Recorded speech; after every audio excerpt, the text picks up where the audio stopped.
Penampakan wajah ahli maksiat di padang mahsyar adalah cerminan dari amal perbuatan ketika kita hidup di dunia. Setiap dosa akan meninggalkan jejak bukan hanya di dunia, tetapi juga di akhirat.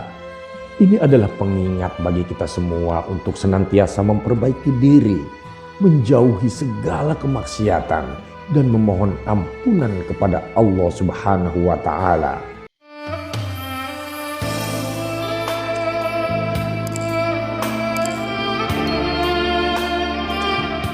Assalamualaikum warahmatullahi wabarakatuh. Sahabat Haura yang dirahmati Allah, jika video ini lewat di berandamu berarti ini adalah petunjuk dari Allah untukmu.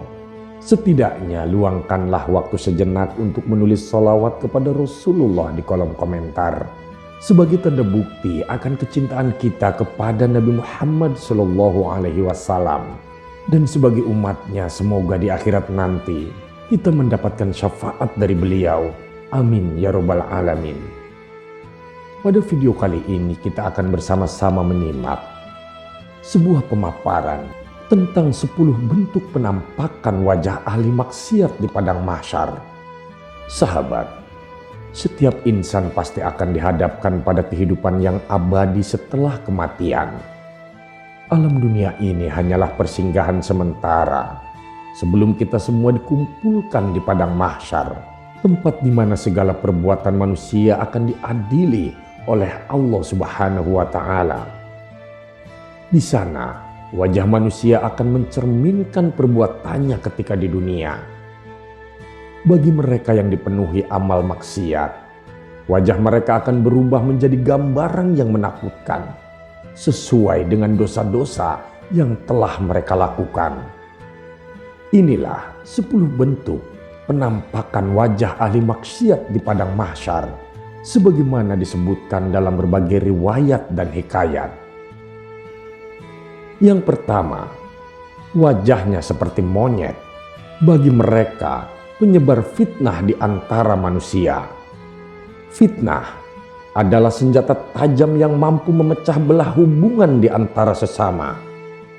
Orang yang suka menyebarkan fitnah akan diubah wajahnya menjadi seperti monyet di padang mahsyar nanti. Monyet melambangkan ketidaksetiaan, kelicikan, dan ketidakjujuran. Sungguh betapa mengerikan jika wajah seseorang mencerminkan kelakuan kotornya saat menebar fitnah di dunia. Yang kedua, wajahnya diserupakan seperti babi. Bagi mereka pemakan harta haram dan perampas hak orang lain.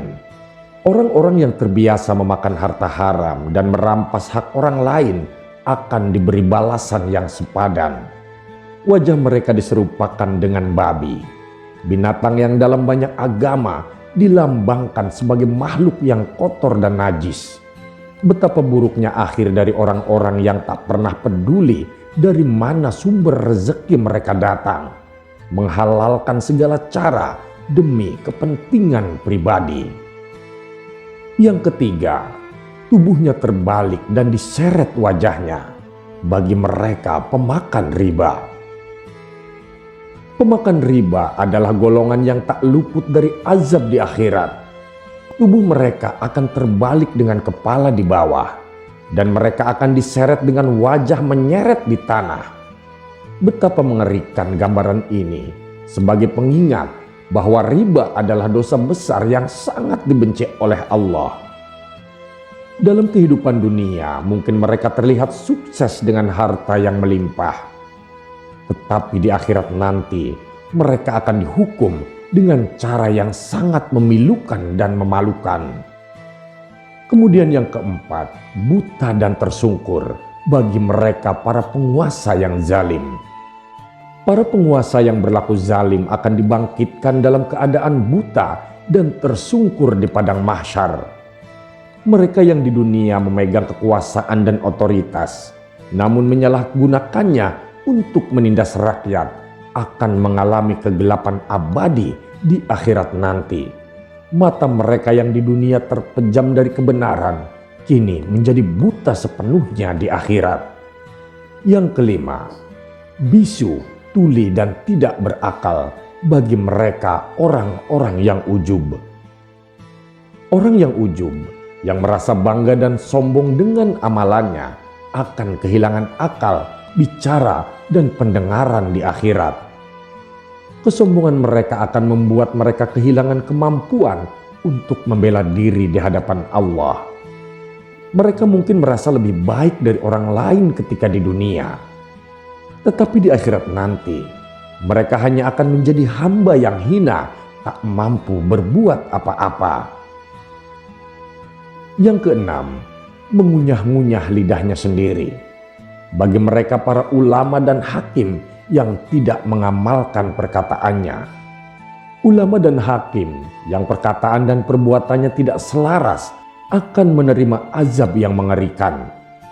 Di padang mahsyar, mereka akan terlihat mengunyah-ngunyah lidahnya sendiri yang menjulur hingga ke dada. Dari mulut mereka akan mengalir nanah yang berbau busuk, membuat semua orang merasa jijik.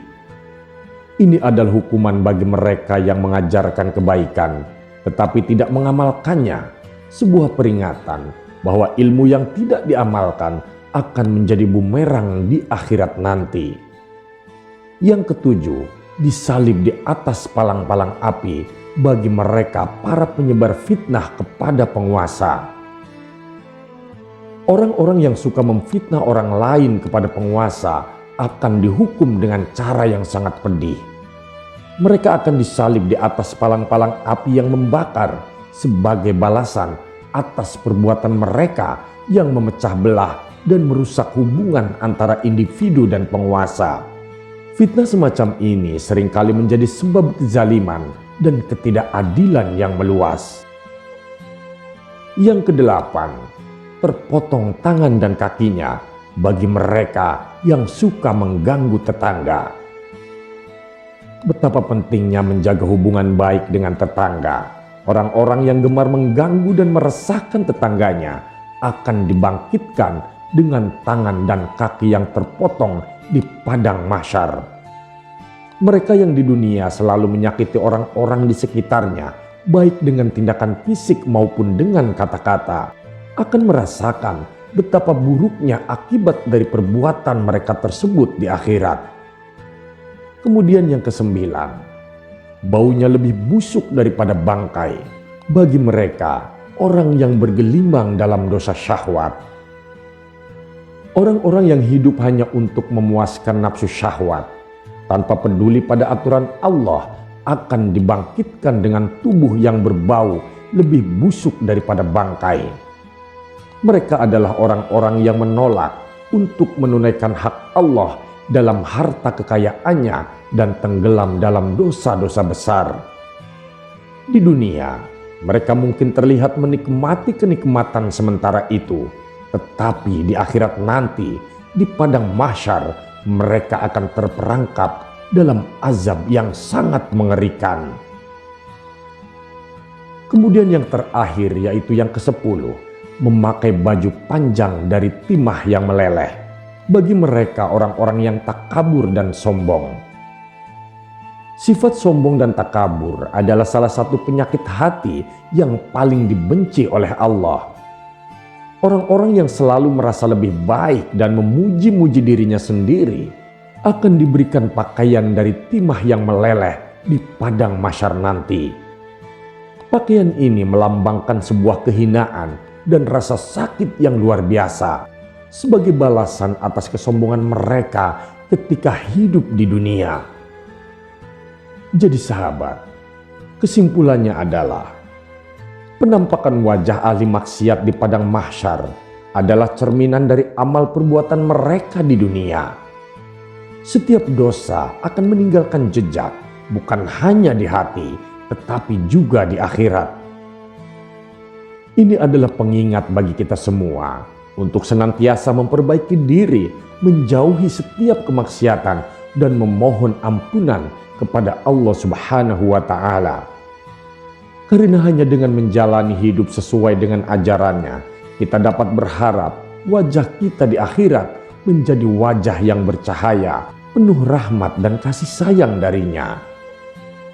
Sahabat, Semoga kita semua termasuk hamba-hamba yang selalu berusaha untuk memperbaiki diri, menjauhkan diri dari segala perbuatan maksiat, dan senantiasa mendekatkan diri kepada Allah Subhanahu wa Ta'ala.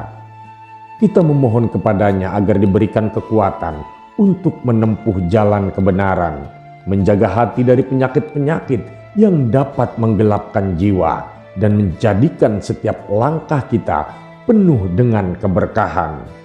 Ya Allah, jadikanlah hati kami selalu lembut dalam menerima nasihat, bersih dari sifat sombong, iri dan dengki. Limpahkanlah hidayah dan ampunan-Mu kepada kami, sehingga kelak di akhirat wajah kami bersinar terang karena rahmat-Mu. Dan jauhkanlah kami dari penyesalan yang tiada akhir di padang mahsyar. Hanya kepadamu kami berharap, dan hanya kepadamu kami memohon pertolongan. Amin ya Rabbal Alamin. Terima kasih sahabat sudah menyimak video ini sampai dengan selesai. Semoga bermanfaat bagi kita semua. Saya doakan sahabat semua dimasukkan ke surganya Allah. Amin ya Rabbal Alamin. Nantikan kembali konten-konten penuh hikmah dari channel kami.